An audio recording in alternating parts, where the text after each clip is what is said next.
சொல்லியிருக்கிறார். சிங்கள தீவின் கடற்கரையை எங்கள் செந்தமிழ் தோழர் அழகு செய்தார். அதையும் சொல்லியிருக்கார். அது மாதிரி அச்சம் என்பது மடமேடா கேட்டிருப்பீங்க. அதில் வந்து கண்ணைக்கு சிலை எடுக்க சேரன் செங்குட்டுவன் போனதை பற்றி சொல்லியிருப்பார்.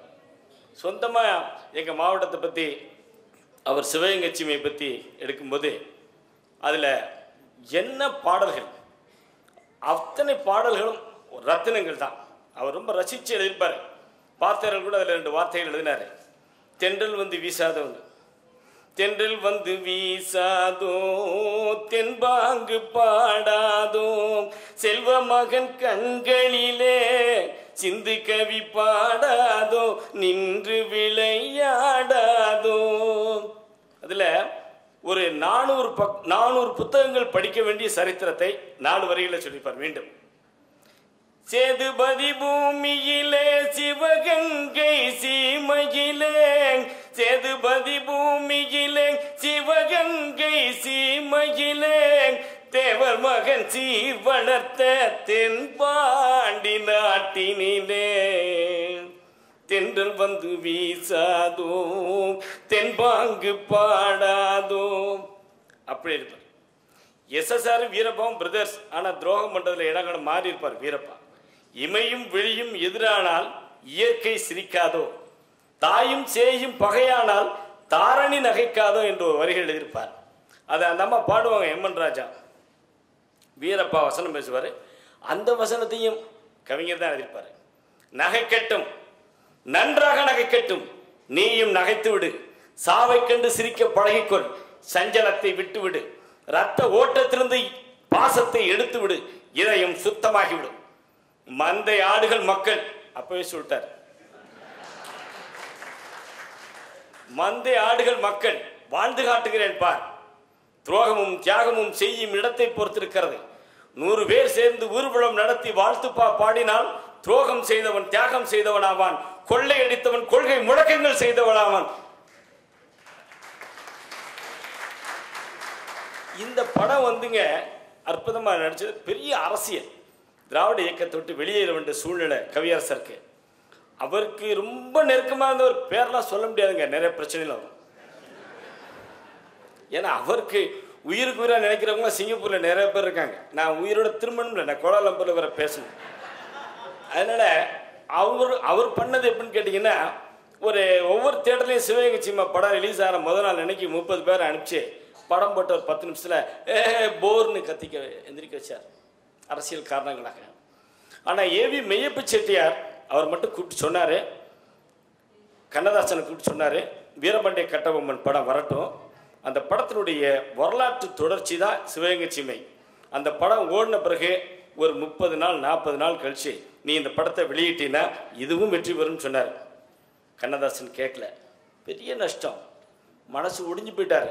ஆனால் இன்னைக்கு வரைக்கும் சிவகங்கை சீமை படம் நீங்கள் தமிழ்நாட்டில் வீடியோ எங்கே போய் கேட்டாலும் சரி, கொஞ்ச நாள் ஸ்டாக் இல்லைன்னு தான் சொல்லுவாங்க. அப்படிப்பட்ட ஒரு காவியத்தை கண்ணதாசன் எழுதினார். அதுக்கப்புறம் வெறுத்து போயிட்டார். அதுக்கு பிறகு அவர் வந்து MGRக்கும் சிவாஜிக்கும் அவங்க என்னென்ன காட்சிகளுக்கு எழுதுகிறாங்களோ அந்த மாதிரி பாடல்கள்லாம் எழுத ஆரம்பித்தார் கொஞ்ச நாளைக்கு. அது மாதிரி இந்த வாழ்க்கையில் வரவு செலவில் கெட்டி, பண்பாட்டில் கெட்டி, நடைமுறை பழக்க வழக்கத்தில் கெட்டி, இப்படிலாம் கெட்டியாக இருந்தனால தானே செட்டியார்னு பேர் வந்தது.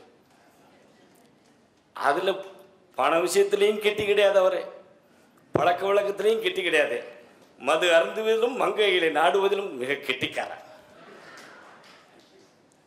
அவர் தன்னுடைய ஸ்டைலை தனியாக வச்சுக்கிட்டார். ஆனால் MGRக்கும் சிவாஜிக்கும் அந்த இயக்குனர் என்ன சொல்கிறாரோ, அந்த சிச்சுவேஷன் என்ன சொல்கிறாரோ, இயக்குனர் மிஸ்டர் ராஜாராம் கூட சொல்லிட்டு இருந்தாங்க. இப்போ அதை பற்றி நான் கீழே போயிட்டு வரணும். இயக்குனர் சொல்கிறது ஒரு பக்கம் இருக்கட்டும் சார், எந்த வார்த்தைகளை போட்டு எழுதணுங்கிறது ஒரு எவ்வளோ பெரிய விஷயம் இருக்குது. எவ்வளவோ வார்த்தைகள் இருக்குது.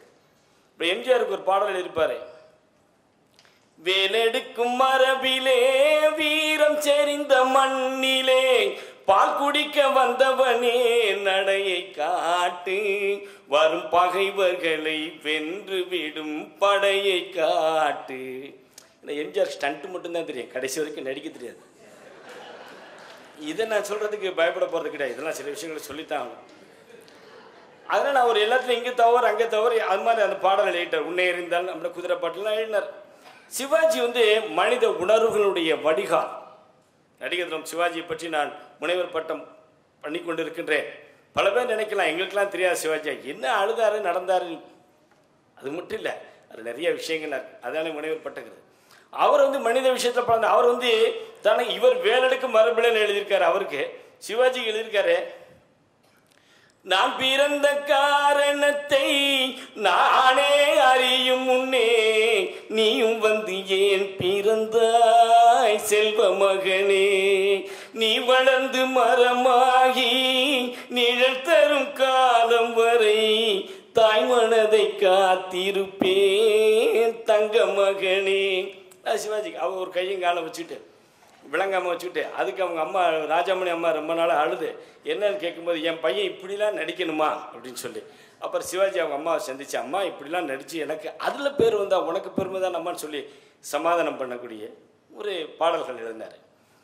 ஒரு குழந்தை பணக்கார வீட்டில் பிறக்குன்னு வச்சுக்கிறீங்க, அதில் அதுக்கு எழுதினார், நீரோடும் வைகையிலே நின்றாடும் மீனே நெய்யூரும் கானகத்தில் கைகாட்டும் மானே தாளாட்டும் பானகத்தில் பாலூட்டும் பெண்ணிலவே. இது ஒரு பணக்கார வீட்டில் ஒரு குழந்தை பிறந்தது. ஒரு உழைச்சி போனஸ் கிடைக்காம தினம் வறுமையில் வாழக்கூடிய ஒரு ஏழை வீட்டுக்கு எழுதியிருக்காரு. செல்வர்கள் இல்லத்தில் சீராட்டும் பிள்ளைக்கு பொன் வண்ண கிண்ணத்தில் பால் கஞ்சி கண்ணீர் உப்பிட்டு காவேரி நீரிட்டு கலையங்கள் ஆடுது சூரின்றி இதயங்கள் ஏங்குது வாழ்வின்றி. இந்த டயர்டாயிட்ட கைதட்டுங்க.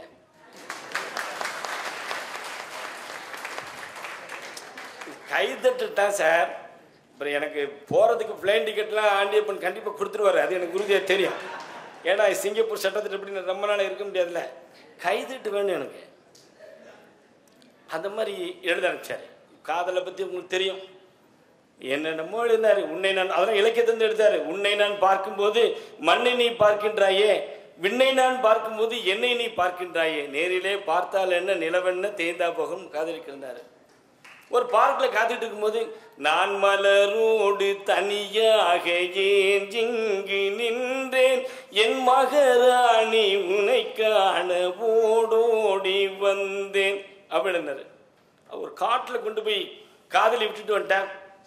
அது என்ன காடு? சில்லு வந்து அடிக்குது, நெருங்கி முள் குத்துது. சில்லென்று பூத்த சிறு நெருஞ்சி காட்டினிலே நில்லென்று கூறி நிறுத்தி வழி போனாலே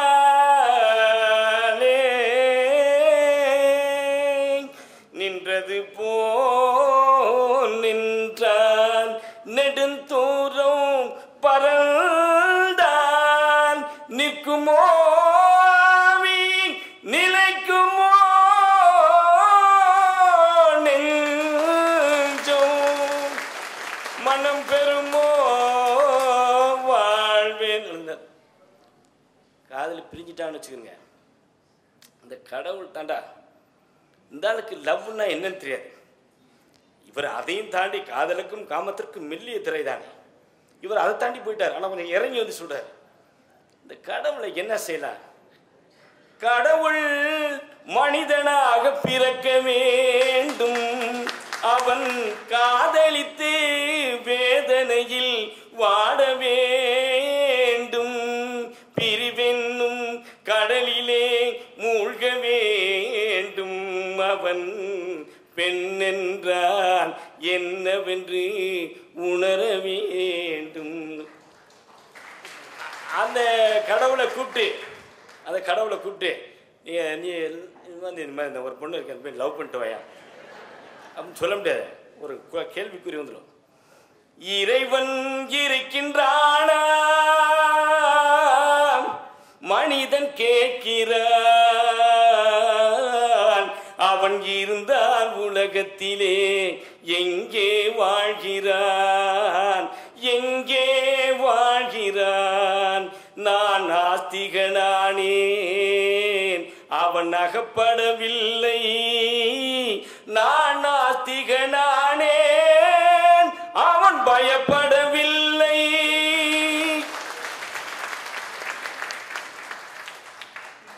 இந்த மாதிரி பாடலாம் எழுதி குமிச்சிட்டு போனார். இடையில அவர் கருத்து வரப்பட வந்து வேணாம், அவர் வேலூரில் செயற்குழு கூட்டத்தில் அடிக்கிறதுக்கெல்லாம் ஏற்பாடு பண்ணார் இந்த ஒப்பற்ற நண்பர்.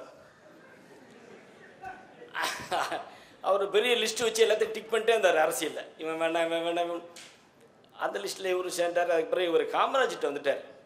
காமராஜ் அவர் பாட்டுக்கு என்ன 25 வருஷத்துக்கு முன்னாடி வீட்டை விட்டு வெளியேறினவர். அவங்க அம்மா கிட்ட சொல்லிட்டு 25 இயர்ஸாக வீட்டுக்கு திரும்பாமல் ஒரு தேசம் தேசம் தெரிஞ்ச ஒரு தியாகிங்க காமராஜர்.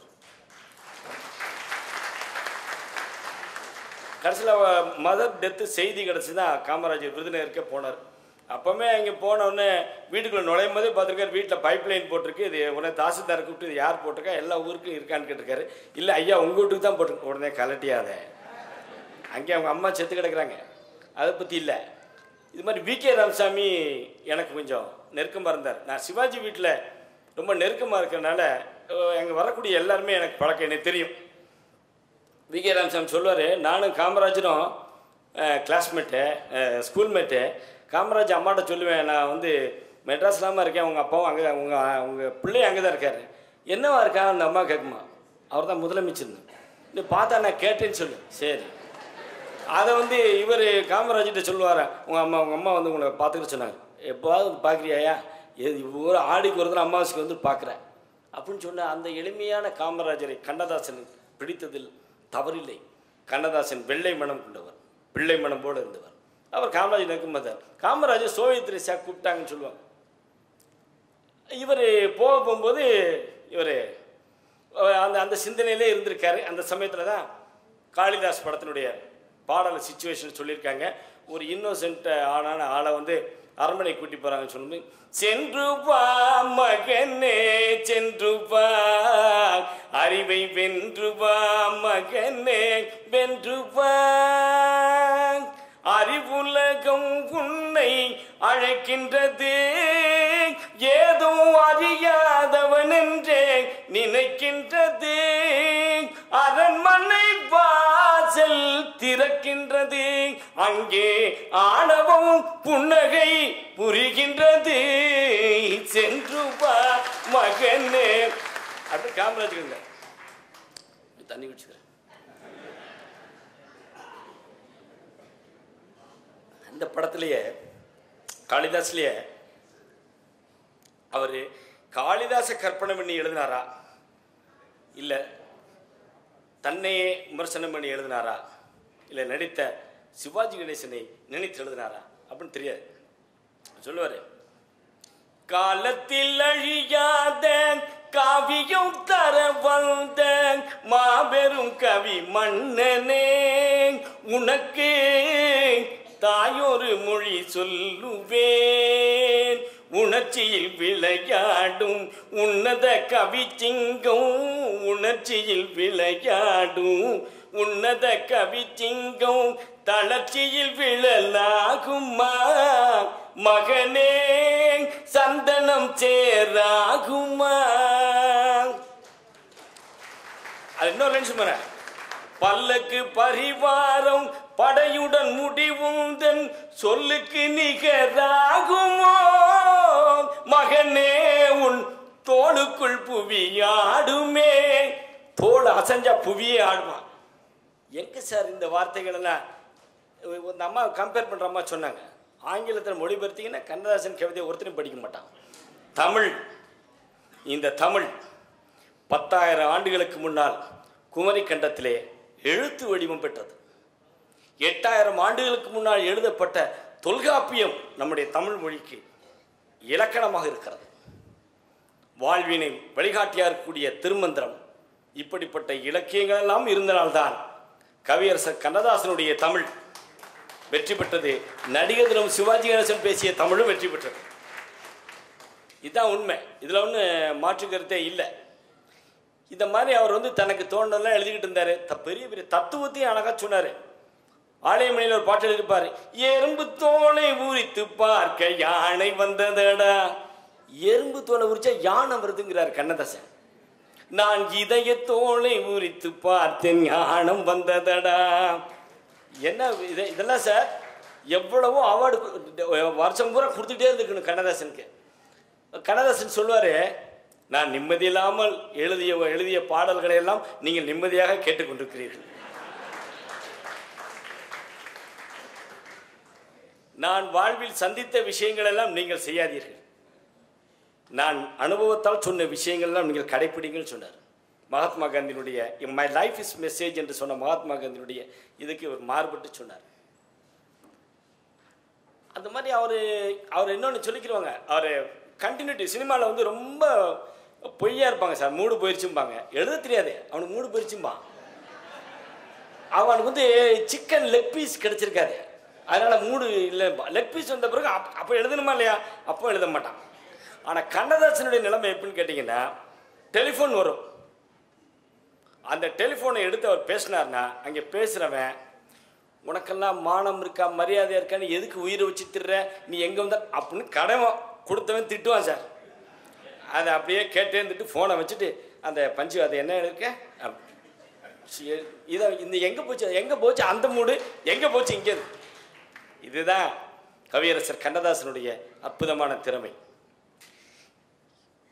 இப்படி அவர் வந்து திரையுலகத்தில் பார்த்தீங்கன்னா எம்ஜிஆர் கிட்ட இருந்தார் கருத்து வேறுபாடு. எம்ஜிஆர்கிட்ட யாருக்குமே கருத்து வேறுபாடு வந்தான் தெரியும், அவருக்கும் வந்துச்சு. அதுக்கு பிறகு எம்ஜிஆர் வந்து அதை எப்பவுமே எம்ஜிஆர் ரீப்ளேஸ் பண்ணுறதுக்கு ஆளுகளை தேடிகிட்டே இருப்பார், யாராவது ஒரு ஆளை உருவாக்கணும் அப்படின்ட்டு. அவர் ரீப்ளேஸ் பண்ணால் இருந்தாலும் கண்ணதாசன் இடையில எழுந்தார். திடீர்னு கூப்பிட்டு கண்ணதாசன் கூப்பிட்டு அரசவை கவிஞர்னார். அதுக்கு பத்திரிகை எல்லாரும் பேட்டி எடுத்தாங்க. இப்போ கூட அது புக்கில் வந்துச்சு. அது அவர் என்ன சொன்னார்னா, கண்ணதாசன் நான் எம்ஜிஆர் ரொம்ப திட்டினேன் அப்படிங்கிற காரணத்துக்காண்டி என்னை சரி கட்டுறதுக்காண்டி பதவி கொடுத்தா நினைக்காதீங்க, இது என்னோட திறமைக்காண்டி அந்த கொடுத்துருக்காரு, கொடுத்தா ஆகணும் அப்படின்னு. அதே மாதிரி சிவாஜி கணேசன் கூட பிரச்சனை விஷயம், அது என்ன பிரச்சனைன்னு தெரியாது. சிவாஜி கணேசன் கண்ணதாசன் மேலே பிரிய மரியாதை, ரொம்ப பிரச்சனை வந்து கொஞ்ச நாள் விலகிட்டாங்க. விலகின பிறகு சிவாஜி தம்பி தான் நிர்வாகம். அவர் வந்து, அண்ணே கண்ணதாசன் நம்ம படத்துக்கு பாட்டு எழுதலைன்னா நமக்கு தானே மதிப்பு குறைச்சல், நீங்கள் கொஞ்சம் கோபத்தை குறைச்சிக்கிறீங்க அப்படின்னோடனே தம்பி சொன்னால் சிவாஜி வேதம் தான். அதனால் அமைதியாக சீரட்டை குடிச்சிட்டு சரி நீ ஏற்பாடு பண்ணு அப்படின்ட்டாரு. இன்றைக்கி கூட நம்ம கம்பெனிக்கே வராருனே கண்ணதாசன். கூப்பிட்ருக்காங்க விஸ்வநாதன் கூட, கண்ணதாசன் சிவாஜி ஃபிலிம்ஸ் வந்து பாட்டு எழுதுங்கன்னு. பாலும் படமும் பாட்டு படம் வந்து கண்ணதாசன் உட்காந்துக்கிட்டு இருந்திருக்காரு, விஸ்வநாதன் உட்காந்துருக்காரு, சிவாஜி விறுவிறு நுழைஞ்சிருக்காரு. நுழைஞ்சோன்னா கால் மேலே கால் போட்டு அது மிஸ்டர் ஆர்மு இப்போ ராஜாராம் உட்காந்துருக்காரு, அந்த ஸ்டைலில் உட்காந்துட்டு சிகரெட்டை பற்ற வச்சுட்டு கண்ணதாசனை முறைச்சி பார்த்துருக்காரு. இவர் விச்சு போட்டுக்க, என்ன யாருன்று எண்ணி நீ பார்க்கிறா, இது யார் பாடும் பாடலன்னு. உடனே சிவாஜி வந்து சிகரெட் புகையை விட்றதே கொஞ்சமாக குறைச்சிட்டு வந்துட்டு, பெரிய கவிஞன் ஏதோ பிரச்சனை ஆகிப்போச்சு அப்படின்னு சிவாஜி. அது பிறகு என்றைக்குமே அவர் கண்ணதாசனோட மாறுபட்ட கருத்து வச்சுக்கிற விரும்பலை. சிவாஜி என்றைக்குமே தன்னுடைய தொழிலில் தான் கூட இருக்கிறவங்க விட்டு போயிடக்கூடாதுன்னு நினைப்பாங்க. அதில் ஒரு விஷயம் சொல்கிறேங்க, எஸ்எஸ் ராஜேந்திரனுக்கு ராஜ்யசபை எம்பி கொடுத்தாங்க. இதுக்கு மாலை போடுறக்காண்டி சிவாஜி வீட்டுக்கு போயிருக்காரு. அது எஸ்எஸ்ஆருக்கு குழப்பம், என்ன சிவாஜி வந்து நமக்கு வந்து மாலை போடுறாரு, இவர் சொன்னால் நம்ம அவர் வீட்டில் போய் பார்ப்போமேன்னு எல்லோரும் போயிட்டாங்க. மாலை போட்டு வந்து எல்லோரும் போய்ட்டு சிவாஜி வந்து சேர்லேயே உட்காந்துட்டு இருக்காரு. எஸ்எஸ்ஆர் என்ன காஃபி டீ சாப்பிட்டுட்டு போகணுன்னு நினைக்கிறாரு, அப்படி என்ன தான் நினைக்கிறாரு. எல்லோரும் போனோன்னு சிவாஜி கதவை சாத்திட்டு, டே ராஜு இந்த எம்பி பதவி எப்போ வேணாலும் வாங்கிக்கலாம்டா, என்னோட காம்பினேஷன் ஷாட்டில் நடிக்கிறதுக்கு ஆளே இல்லைடா, நீ பாட்டுக்கு எம்பியாக போயிட்டேன் என்னடா பண்ணுறது அப்படின்னு சொல்லிக்கிறான். இது என்ன சொல்கிறேன்னா, சிவாஜி கணேசன் வந்து அந்த அளவுக்கு தன்னுடைய தொழிலில் அவருக்கு வந்து யாராவது இருந்தால் இந்த படம் வெற்றி பெறுமோ, தான் நடித்த படம் தன்னுடைய கதாபாத்திரம் ஜெயிக்கணும், அதுக்கு வந்து எல்லாத்தையும் தான் அனுகூலமாக தான் அவர் வச்சுருப்பார்.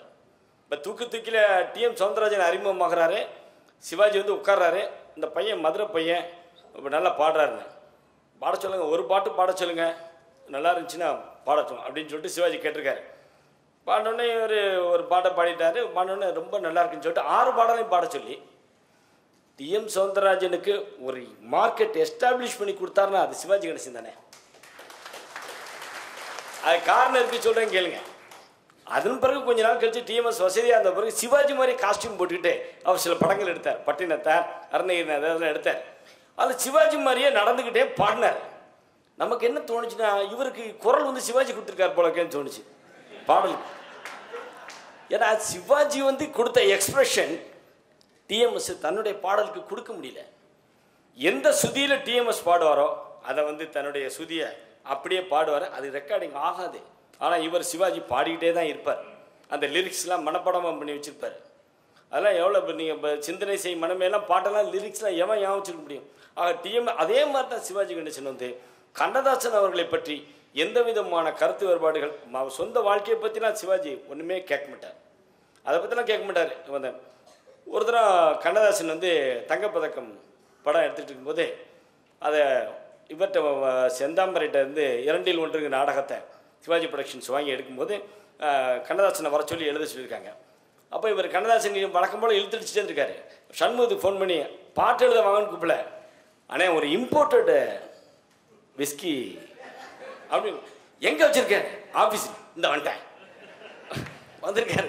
வந்தோடனே இவங்கெல்லாம் உட்காந்துருக்காங்களே விஸ்வநாதன்லாம் எதுக்கு உட்காந்துருக்காங்க? ஒரே ஒரு பாட்டு இன்னைக்கு ரெக்கார்டிங் பண்ணலான்னு பார்க்குறோம். அந்த நீ சொன்னது பீரோவில் இருக்குல்ல, சரி அது என்ன சொல்ல சிச்சுவேஷன் சொல்லு அப்படின்னு இருக்காரு. தங்க பக்கத்தில் அந்த வண்டியில் வச்சுட்டு சிவாஜி பாடுவார்ல, சுமை தாங்கி சாய்ந்தான் சுமை என்ன ஆகும், மலர் தீபம் ஓய்ந்தான் ஒளி எங்கு போகும். நிறுத்திட்டு யார் ஹீரோயின்? சிரித்தாலும் போதும் தெய்வங்கள் கூடும் சிலை போல சாய்ந்தான். இதுதான் கண்ணதாசன்.